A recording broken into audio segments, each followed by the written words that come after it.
Hello everyone, welcome to Brahmagyan. Republic Day. Do you know why do we celebrate Republic Day on 26 January? Why not on any other day?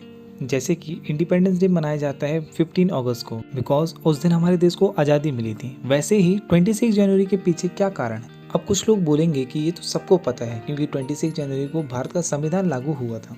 तो मैं उन लोगों को बता दूं कि संविधान निर्माण करने वाली संविधान सभा की स्थापना 6 दिसंबर 1946 को हुई थी, जिसके उपरांत लगातार 2 वर्ष 11 महीने 18 दिन में कुल 114 दिनों की बैठक और 63,96,729 रुपये खर्च करने के पश्चात 26 नवंबर 1949 को ही भारतीय संविधान बनकर न केवल तैयार हो गया था बल्कि संविधान की कुछ धाराएं इसी दिन लागू भी कर दी गई थी।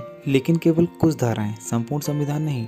संपूर्ण संविधान लागू हुआ 26 जनवरी 1950 को, लेकिन क्यों 26 नवंबर को क्यों नहीं? तो उसका सीधा सा जवाब है कि हमें 26 जनवरी को ही यादगार दिवस मनाना था, अविस्मरणीय दिवस मनाना था, क्योंकि 26 जनवरी वह तारीख है जिस दिन हम 1947 के पहले मतलब आज़ादी के पहले स्वतंत्रता दिवस मनाया करते थे। जी हाँ, बात थोड़ी अटपटी जरूर है कि जब हम आज़ाद हुए ही नहीं थे तो स्वतंत्रता दिवस कैसे मना सकते हैं, पर सत्य यही है। बात है 31 दिसंबर 1929 की, जब भारतीय राष्ट्रीय कांग्रेस का अधिवेशन लाहौर में हुआ था।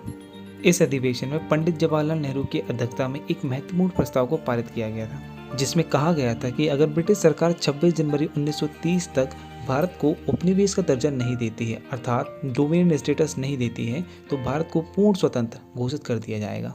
ब्रिटिश सरकार द्वारा इस ओर ध्यान न देने की स्थिति में 31 दिसंबर 1929 को रात 12 बजे जवाहरलाल नेहरू ने रावी नदी के तट पर अपार जनसमूह के मध्य नवग्रहित प्रतीक तिरंगे को फहराया। प्रतीक तिरंगे को फहराते हुए पूर्ण स्वतंत्रता के निश्चय की घोषणा की और इसके पश्चात 2 जनवरी 1930 की बैठक में 26 जनवरी को प्रत्येक वर्ष संपूर्ण भारत में स्वाधीनता दिवस मनाया जाना निश्चित हुआ, जिसके उपरांत 1947 तक प्रत्येक वर्ष 26 जनवरी को न केवल स्वाधीनता दिवस मनाया जाता था बल्कि महात्मा गांधी द्वारा पूर्ण स्वराज शपथ का वचन भी दोहराया जाता था। बस इसी पावन दिवस को अविस्मरणीय बनाने के लिए संविधान सभा ने निश्चित किया कि नवीन निर्मित संविधान को 26 जनवरी 1950 को ही लागू किया जाए। 26 जनवरी यही वह शौर्य दिवस है जब हमारी सशस्त्र सेनाएं अपना पराक्रम, बल और शौर्य का प्रदर्शन सभी राष्ट्रीय प्रमुख और सामान्य जनता के सामने दिल्ली पर करती है।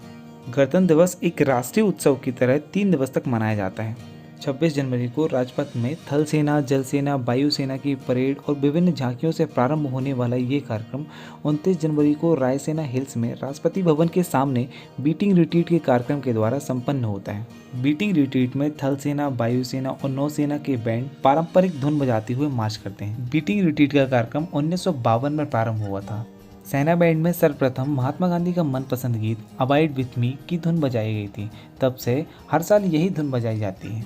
एक और फन फैक्ट ये है कि 26 जनवरी 1950 को पहली परेड राजपथ में नहीं बल्कि इरविन स्टेडियम में हुई थी, जो कि आज नेशनल स्टेडियम के नाम से जाना जाता है।